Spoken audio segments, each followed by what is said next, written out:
اکبر. اور یہ اللہ کی سنت ہمیشہ سے رہی ہے. وَجَعَلْنَا مِنْهُمْ أَئِمَّةً يَهْدُونَ بِأَمْرِنَا.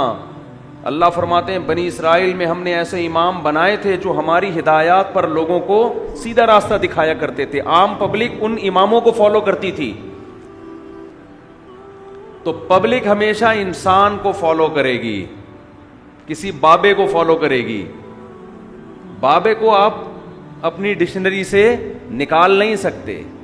نکال دیا تو غامدیت ہے. غامدی بغیر بابے کے قرآن کو فالو کرتے ہیں اور اسلامی تعلیمات کی ایسی کی تیسی کر دی. حضرت عیسیٰ علیہ السلام کی حیات کا انکار کر دیا کہ آسمانوں پہ زندہ نہیں ہے, جو پوری امت کا ہمیشہ سے اجماعی مسئلہ ہے. قادیانیوں کے بارے میں کہہ دیا کہ ہم ان کو کافر نہیں کہہ سکتے.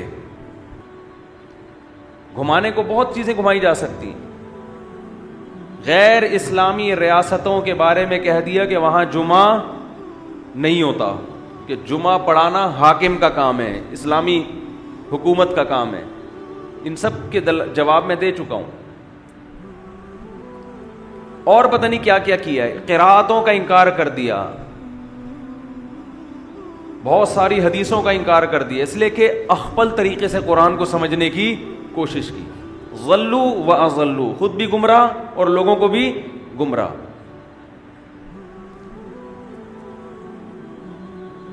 حق پرست آدمی جب بھی قرآن و سنت کو سمجھتا ہے وہ کہتے ہیں اسلاف سے کیا تواتر کے ساتھ چلا آ رہا ہے. اور یہ نہیں کہ اسلاف آپ ایک دم 1400 سال پیچھے چلے جائیں. اسلاف کی بھی وہ تشریح جو ان کے شاگردوں نے کی ہو, پھر ان کے شاگردوں کی وہ تشریح جو ان کے شاگردوں نے. یہ سلسلہ ایک سیکنڈ کے لیے بھی ڈسکنیکٹ نہیں ہوا ہے. میں اس لیے بار بار لوگوں سے کہتا ہوں, کوئی بھی شخص اپنے آپ کو عالم کہتا ہو یا یہ کہتا ہو کہ میں قرآن و حدیث کو جانتا ہوں, سب سے پہلا سوال تمہارے بابے کا نام کیا ہے جس سے تم نے قرآن و سنت سیکھا.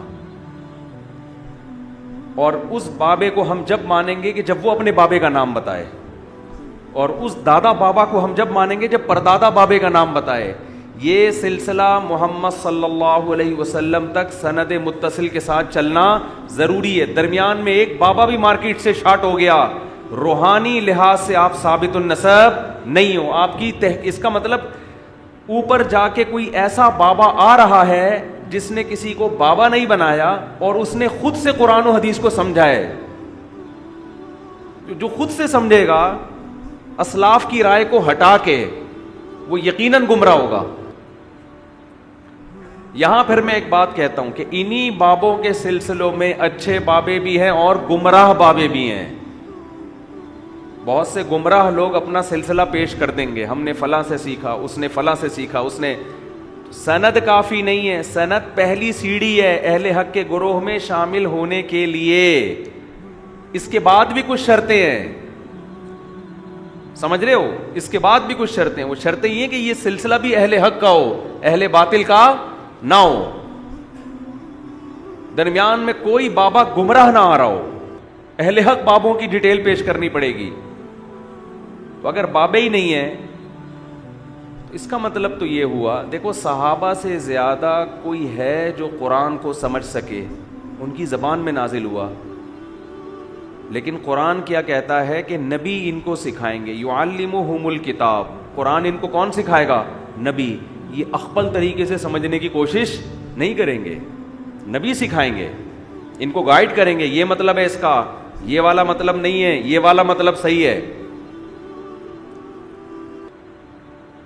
پھر تابعین کی جماعت جب آئی تو جیسے صحابہ براہ راست قرآن نہیں سمجھ سکتے تھے تو کیا تابعین سمجھ سکتے تھے؟ ان کو گائیڈ کس نے کیا؟ صحابہ نے. پھر تبع تابعین کو گائیڈ کس نے کیا؟ تابعین نے.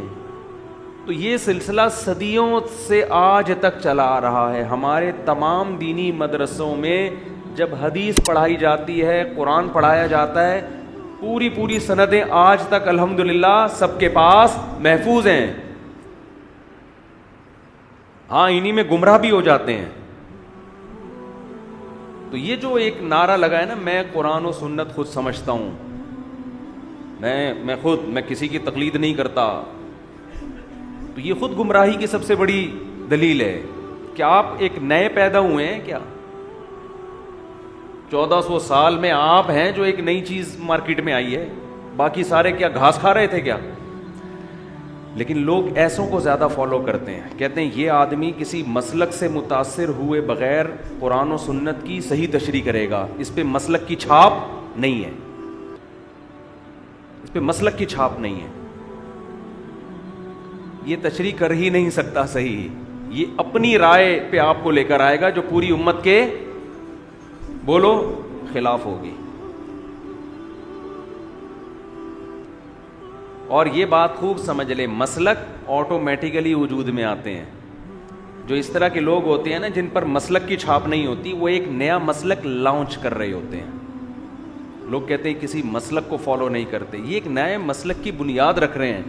جب ان کو 1000 20,000 30,000 1.5 لاکھ لوگ فالو کرنا شروع کر دیں گے تو وہ ایک فرقہ بن جائے گا، ایک نیا مسلک ہوگا، اور اس مسلک کا نام بھی عوام خود ڈیزائن کرے گی کہ اس کا نام کیا رکھنا ہے ہم نے۔ مسلکوں کے نام خود سے نہیں رکھے جاتے، پبلک رکھتی ہے۔ سمجھتے ہیں کہ نہیں سمجھتے ہیں؟